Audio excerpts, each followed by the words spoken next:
first, I wonder what these guys make of these calls from doctors for a total ban on smoking in cars. Rightstuff@5.tv is the address for your thoughts.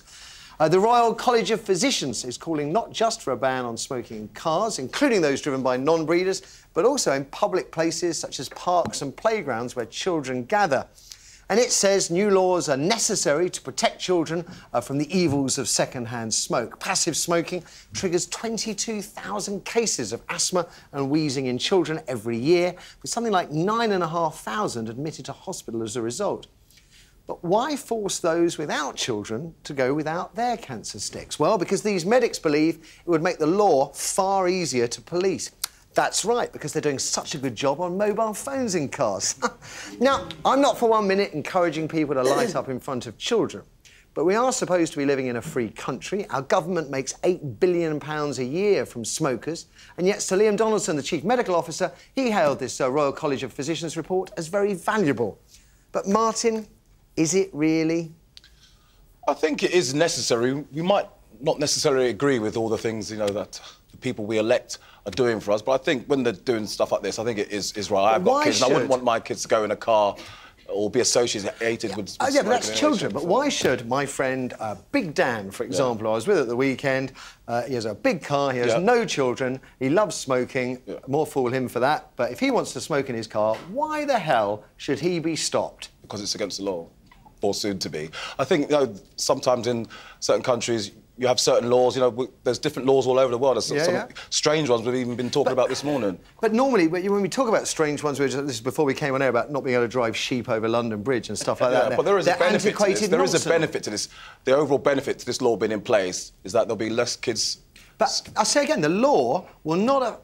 Dan doesn't have any kids. So why should he be stopped from smoking in his car? Then he might have kids in his car one day, or that car might be sold on to people who have kids. But then he wouldn't be allowed to smoke. I mean, if you said you're not allowed to smoke when kids are in the car... It's in the fabric, in the car, and the smoke is still there. There's going to be ash as opposed to the exhaust fumes pumping out, whatever it is, thousands of chemicals... Well, that's another issue. That's totally another issue, and that's got to be addressed as well. But this is only just... It's another issue. It has to be addressed, and I think I agree with it. It's got to be a blanket ban, hasn't it? Because how would you police...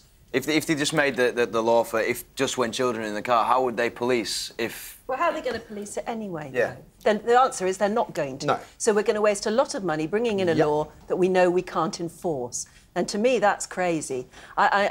I don't think it's about liberty. We know that smoking kills, and I think that's what we've got to just ram home. We've got to change attitudes. We've got to actually be blunt enough to say ban cigarettes. I mean, smoking kills children. They're talking about banning mephedrine, right? Yeah. Which has killed, potentially, no one knows if it's killed anybody at all yet. There's one case which seems to suggest that it did kill, but at the moment they're talking about banning that. And yet, 30,000 people plus a year die from cigarettes, and the government makes £8 billion. Well, that's so if we're going to get real about this, let's just ban cigarettes and be done for it. Yeah. Yeah, but they're not going to do that either. So why pussyfoot around infringing people's liberties? So what you've got, I don't think you should. I think what you should be doing is changing attitudes and putting only a fraction of that money actually that it would cost to bring in a law that's unenforceable to actually keep reminding people that but keep reminding people that smoking kills children. Make it absolutely completely undesirable, completely antisocial for anyone to be smoking in front of a child. And I think it's like shifting the attitude, not saying, thou shalt not smoke. You're saying, if you smoke, you could kill your own child. And just very... For the parents and everything, it's a bit common sense, like you don't want to smoke in front of your children. You say it's common sense. I mean, you know, I can remember, and I've told the story many times before, two women sitting in a car with the windows both done up, both of them smoking with a rear seat full of children. So there are plenty of stupid people out there. Just very briefly, before I move on, banning smoking in parks? How do you do it? You can't...